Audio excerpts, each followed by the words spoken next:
Thank you for joining me today. Today I have a journal flip through. It is a commission piece that I was asked to make. So here I'm showing the spine dangle that I created using many fibers, laces. I added many charms, beads. It is a steampunk journal, as you probably gather by the gears. So she's three signatures and she has an elastic closure and she is using a repurposed book cover. So she wound up being a little bit chunkier than I thought, but I really like it. So I put some book corners on her and some paint splatters. It's a real grungier journal. A lot of distressed inks and texture paste was used. So on the interior here we have a pocket with a library card where she could do some journaling or put who the book is owned by and a little bit of vintage tickets there. And we can see that I use some texture paste there in the top corner and some distress sprays and also some spray stains. So, darling, you are a work of art is the first quote that we have on the journal for the first signature here. So here's just a pocket from the kit, and I will link the kit I use down below. It is from Fabi Art Studios, and it is a beautiful steampunk kit. Now I want to mention too on the backs of all my tags and where you see that coffee dyed look, that was from 49 Dragonflies, just like a plain coffee look that you could put on the back of your ephemera. So that I will link down below as well. So there's some of my painty papers that I had in my stash, and I went through looking for some of my grungiest coffee dyed and spray stained papers here. So here are my shorts using some vintage dictionary, vintage ledger paper. That's a piece of watercolor paper to the left. You can see where I did spray stains here and had the negative of the gears. And there's more of that coffee dyed paper digital that I got from 49 Dragonflies, just so I give credit where credit is due. Now, I did add a lot of stamping, distressing, splattering to a lot of these. So this journal had so many beautiful pages that I didn't want to cut in half. So this one that says "Don't forget to fly," I hinged in, and I think I did that pretty much in every one. So there's the center of the signature, which will have a beautiful image, and then a hinged in page like this. I just wanted to showcase how beautiful the images were. So you can see the washi there, that green floor patterned washi that I used to put the page in. So just another pocket there with some of the ephemera from the kit and a vintage playing card. Just some parchment paper, some coffee dyed notebook paper. Here's a vintage map that I just folded over the corner with a clip and a gear charm that I put together with a bulb pin. Kind of holds the journal card in place so she doesn't fall out. I just love the images, and I added some stamping as well, as you can see. I had a hard time stopping, like I kept going and going and going in this journal, adding things, but I tend to do that when I have a commission piece. I'm always worried that, they might not like it, so I keep adding and have a hard time to stop. I really love this page here with the Distress Oxide ink, and here's another one. This is the center page. This is the center of the signature. Like that balloon is just beautiful. So adventure is worthwhile. There is texture paste there and some gold paint. There's a vintage library card on the bottom and a lace tag that I made that's more for decoration, but you put pins or something through it as well, like if you collect pins or jewelry even. So there is the center of the first signature. So this is an over the page little clip in with a large journal card, and I love how that ink went onto that page. I think I actually used the re-inker vintage photo directly on that page. Now the digital is printed on matte photo paper, which gave me a beautiful image. It's just so, so beautiful. So I used some of the Tim Holtz stamps. They're the hand, the pointing finger. I had some of these cute little washi stickers. I thought that they went well for a steampunk theme as well. And I love these little short pages. You could put a photo on them, put a little quote and stick it on them. So here's a belly band from the kit. And I had one of the mason jar tags. I added some frayed gold ribbon and a gear. And here's just a journaling card that I made myself. Added a sticker, some texture paste, lots of stamping, lots of distressing. I was going for the grunge on this one. So here's the back of the painted paper on some music paper, and I just folded it up, did some stamping, and added more pieces from the ephemera. And some vintage ledger paper, some straw paper here. This is an eco-dyed paper that I did.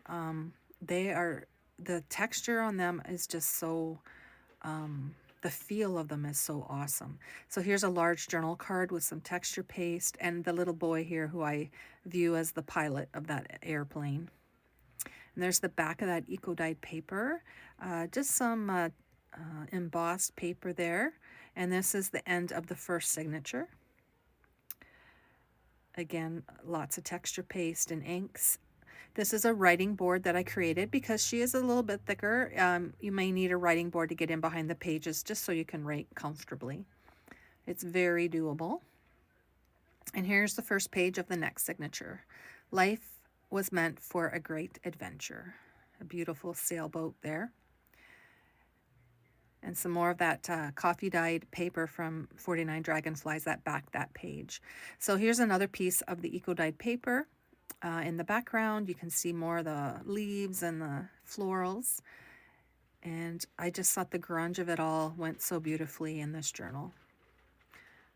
So I do have a paper gear down there on that pocket and some stamping that I added as well. So another one of the embossed gear pages. Here is another one of the tip-ins that I did. Add the page so you can see the full effect of the page without cutting it in half. I really, really liked it. I didn't want to cut these pages in half, so I included them as tip-ins in the journal, or just added them with washi as an extra page. Lots of texture, coffee dyed on that one, stenciling. Here's more paper, lots of journaling space in this journal, which is the whole point, in my opinion. And little bees there. This awesome bag. I do believe I got it in a Happy Meal. I can't remember. But this beautiful large tag that came in the kit. Backed again with some of that coffee dyed looking paper. And this unique piece of graph kind of paper I got from my cousin Sonia at Procuring Craft Com. She Happy Mailed that to me as well. So I thought that kind of went with the vibe of this journal. So here's the next set of shorts in this signature. Again with the watercolor paper, ledger paper, and a phone book page. Another painty paper that I had done with some stencils and distress oxide sprays. So here's another piece of the vintage map. I did some stenciling, some stamping, included some pieces from the ephemera from the kit. It's had a little bit of lace trim as a tab, and another vintage card. I got that one from my cousin Sonia as well.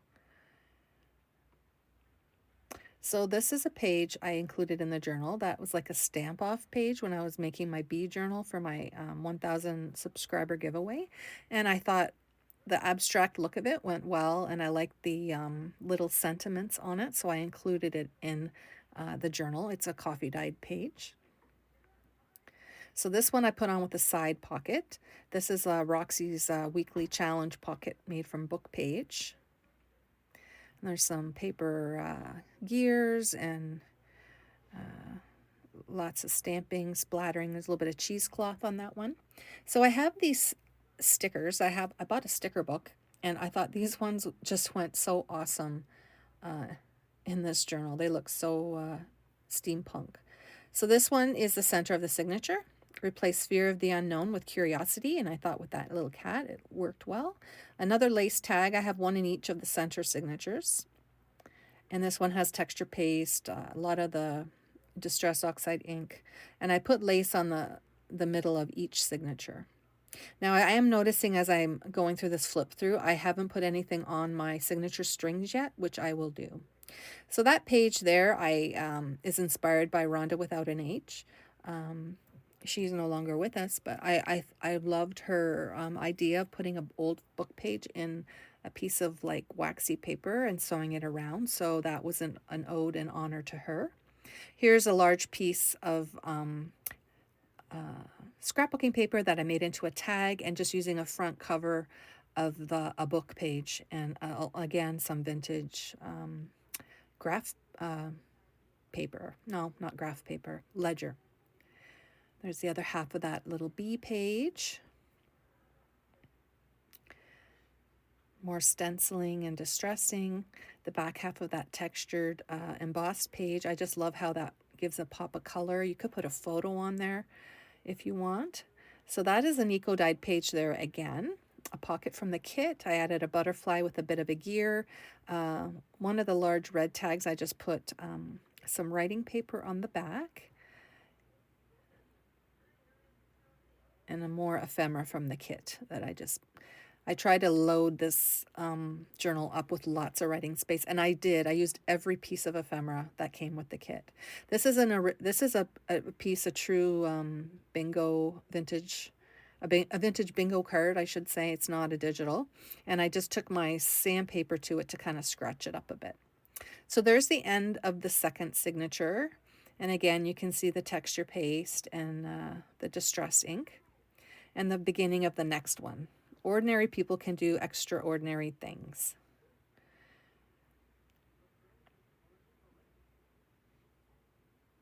So I kind of followed the same process with the embossed paper, eco-dyed paper.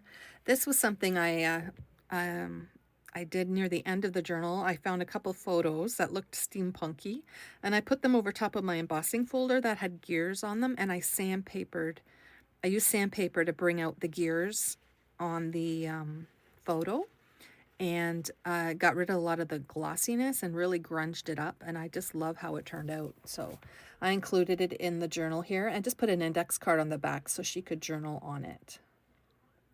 So another piece of the painty paper, some tickets, a piece of the ephemera from the kit, and a flash card that I had in my stash. The stamping on there as well. I love how this journal turned out. I hope the recipient loves it as much as I do. Another sticker there, a hot air balloon, just a decorative page. More of that vintage ledger. Some scrapbook paper with the gears, again, I had sanded. And the next set of shorts, which is a vintage dictionary page, address book page, just some writing paper, and some watercolor paper again. One more of the over the page clips with just a vintage envelope. And I had a freebie of some steampunk items that I had printed off and didn't use, so I just put them in the pocket or in the envelope so she could use them wherever she would like in the journal. And I think this envelope is empty, so the idea was she could write on those pieces and put them in the envelope there. So this is Roxy's Weekly Challenge. So I found this piece of vintage paper that I actually got from Roxy Creations Etsy, and I created one of a book page pocket with her challenge there. I included one of the kit's large tag from the kit, and I put a tuck spot on the front. I use a lot of those round images as tuck spots on the center of the signature or on pockets. So another page. Here's the other photo that I did with the sandpaper. That is a vintage library card, and that coffee dye paper in the back turned out is digital as well. And there you can see I backed it, and So it's a usable piece of ephemera. I sanded down the front, laid it on the gears of my embossing folder so they would pop through when I sanded, and it looks really cool. Just some pizza pan coffee dyed paper there that I've done. Another piece of that map with a little bit of trim. And this is a oxide ink page. And then there is the center of the signature. Lots of texture paste, the lace, the little lace tag, and the little circle tuck. And it says, "Collect beautiful moments."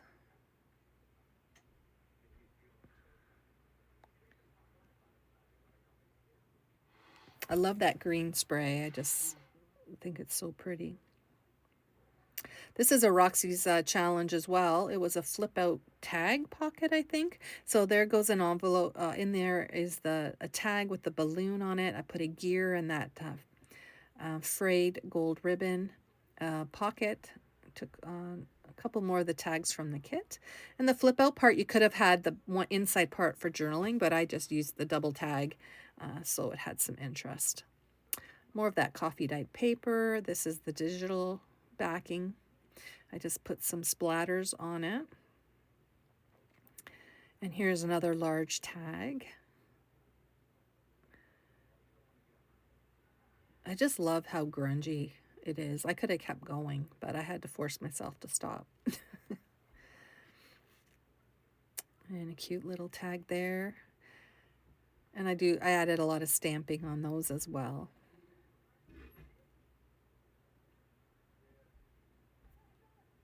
So I really loved making this journal. It did take me a while to do it, but it was fun to make. And I'm sorry, I didn't count how many pages per signature. I think it's roughly 15 to 18 per signature. And I count my shorts there that I just showed you as like 1 page almost. So I followed the kind of the protocol, same pattern through each signature, where I had the textured piece and the turquoise and the painty paper and the eco-dyed paper and the hinged in pages from the kit, and then the center spread of each signature with the beautiful digital papers, which, like I said, printed on matte photo paper, and it really makes the colors pop. The quality, highest quality setting. And I just have a Epson EcoTank printer, nothing uber fancy. More of that eco-dyed, the textured embossed paper, and the back of the signature. So there's more texture paste, more ink. So the only thing I have left to do is add the charms in the center of the signatures. There's a ticket and another envelope. I need to add my letter to the recipient, and I need to sign it. So that's pretty much all that's left on this journal. It's done and ready to go. So I need to get in contact with my the recipient, the purchaser of this journal. So I hope you like the flip through. There's the writing board again. And here, when I go to do it up, I undo the elastic closure. So you're going to get to see how I do it. It's just easy. It's an eyelet, and you just loop it through like we do at a lot of the top of our tags. Just loop it through and catch it on the hitch post at the front. And she's closed. Thanks for watching today. I hope you have a great day. Bye now.